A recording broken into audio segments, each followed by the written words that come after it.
Well, this is Jared with Stampede Blue, and this is your Indianapolis Colts post-game wrap.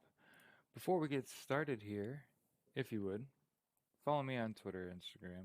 I like the alien. Also, if you would, please subscribe to my YouTube channel. And if you like the content I produce, please click that bell. You'll get a notification I produce more of my wonderful analysis as we watch the Colts lose on the road to the Jacksonville Jaguars, and the final score is 26-11. Now, of course, we were told before the game was even played that the Colts haven't won a game in Jacksonville since 2014.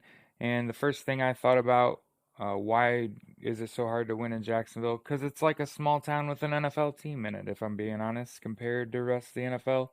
It's like probably hard to take it super serious when they're also perennially awful. But it's probably pretty easy to get geeked up for a game if you're a Jacksonville Jaguar. First of all, Trevor Lawrence looked pretty good today, right? 23 for 32 for 223 yards, two touchdowns, was only sacked one time. Now, he didn't do a ton on the ground, but he did enough in the air and only took two, right? And that's sort of the problem here. I noted on social media that Carson Wentz didn't have a game-winning drive or a fourth quarter comeback all year long. That stat alone should tell you enough. You've got to be able to rely on your quarterback late in the game to put a drive together. Kind of despite what's going on, specifically ones that are going to draw you even or help you win the game. And Carson Wentz was 17 for 29 for 185 yards, a touchdown, and interception, and was sacked 6 times. Some of those were his fault, and some of those were the offensive line's fault. Jonathan Taylor had 15 carries for 77 yards. That's still 5 yards a carry. He was still eating. He was just contained. Michael Pittman had 6 catches for 64 yards and a touchdown on 7 targets. It's just all 7 of them happened at once because they didn't target him. And again, I'll always come back to mismanagement, um, bad personnel management is the reason the Colts are in this spot where a lot of things are going to have to go their way. Um, in order for them to go to the playoffs. Otherwise, it's just over. It's draft season, right? And the first thing that you people are going to talk about is Carson Wentz, so that you hear it from my mouth first. I've not been a fan uh, since I started to realize that he lacked the sort of accuracy that you need, specifically on wide open throws. He's got to be able to put a ball in a body. I think that's a pretty basic skill that you know a guy has when he plays Division I football. And when you're from North Dakota and you go to North Dakota State, and then you have flash in the pan, a series of games where you played with great discipline that people are going to hinge your entire career on, and that's going to get you multiple opportunities. I'm afraid that he's not up to snuff. I think you're going to have to do a lot of convincing for me to believe it's going to take an off season, right? And I want to keep in mind that Chris Ballard did say at the beginning of the season that this was an evaluation year, right, for Carson Wentz, and that they're kind of giving him a pass. And COVID's this big thing, and top of my mind is if a guy's not smart enough to get vaccinated, he's probably not smart enough to play quarterback for you, right? Most other players you can handle them being a little boneheaded about some things, but people you can't afford to have your quarterback be a bonehead.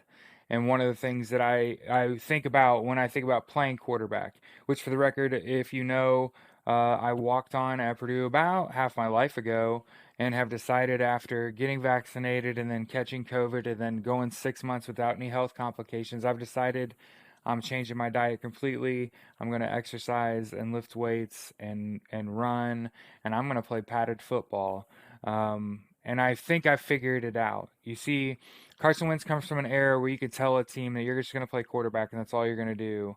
And then when you get asked to do other things, you just don't have any experience doing those things, so you tend to be poor at them off the rip. For example, one thing that comes to mind is Carson Wentz tells a story to Jack Doyle during the Hard Knocks episode about being tasked with punting and says the first punt was all right, second punt is like 16 yards, and shows a little tape for it. It was a little cute little conversation, right? Except that I played football from the time I was in third grade, and have logged game experience at safety, outside linebacker, defensive end, tight end, fullback, quarterback. is what I'm intending to try out for this team that I'm involved with, right? So I have a pretty good understanding of one, what it takes to play quarterback. And I say all of those things right there about myself to say this: most of the time you know where you're going with the ball before the ball is snapped, and if you don't, that's a problem. And then two, what did you need to see for you to come off whatever it is that you decided you're going to do before the snap that changed after the snap? And then if it's that great, one of the things that I was talking about to my wife about was how I know it's absolutely the incorrect thing to do is when Carson Wentz throws a ball, there's one receiver and three defenders there, and they're all like trying to get into the path of the football. It's almost like they knew it was going to happen, right? Well, if that's happening at all on a regular basis, that's a problem. One, two, if you're not able to get your run game going, you had better get the pass game going. And with the Jacksonville Jaguars selling out to stop or just sort of stymie Jonathan Taylor today, which again I said he had 15 carries for 77 yards, just like 5 yards a carry. It's not the end of the world, but they did not run the ball effectively, and there were a lot of instances today where I feel like the Colts were trying to be too cute. And that can come down to play calling. It depends how the quarterback is receiving his information, right? There are some quarterbacks that run the entire offense on their own, don't need any help from the sideline. Peyton Manning.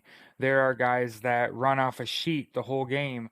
Pretty much any quarterback that ever played for Joe Tiller, for example, the old Purdue head coach, rest in peace. Those guys coach off a game plan. They have everything is scripted. Drives are scripted. Everything, they know what they're doing.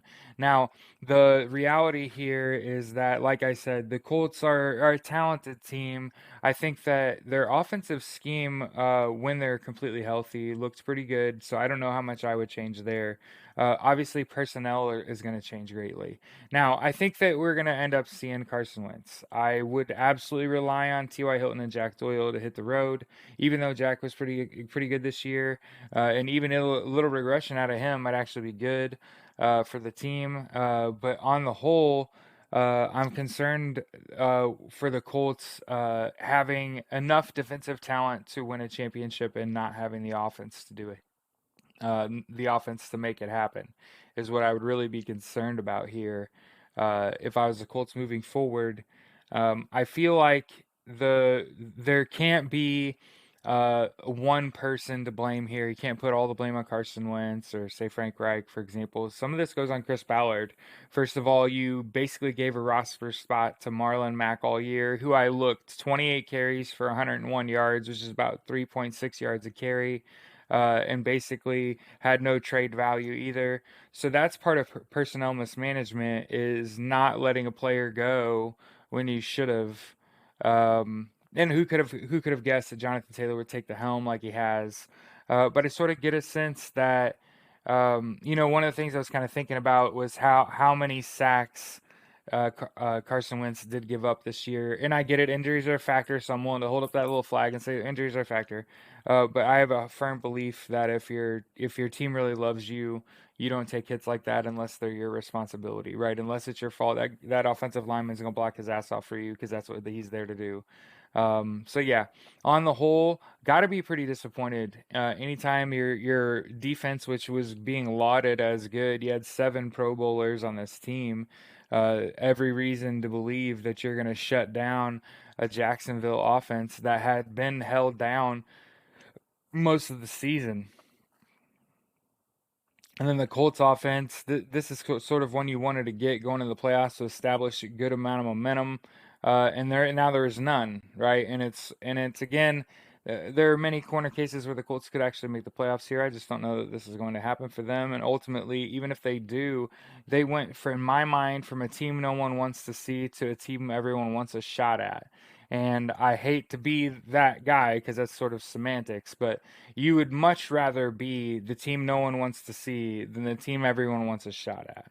Because they got holes and you think you can beat them. All you got to do is pressure Carson Wentz and get a hat on Jonathan Taylor and make sure that Michael Pittman gets his bell rung. You know what I mean? Like, make sure you lay wood on Michael Pittman. You know what I mean? And make sure that T.Y. Hilton isn't left uncovered, right? There are very easy ways, I feel like, to defend the Colts.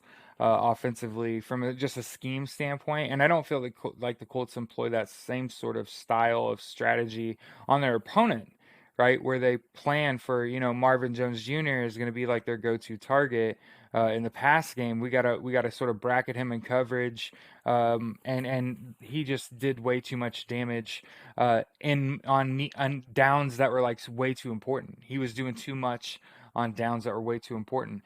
Just watch the Steelers beat the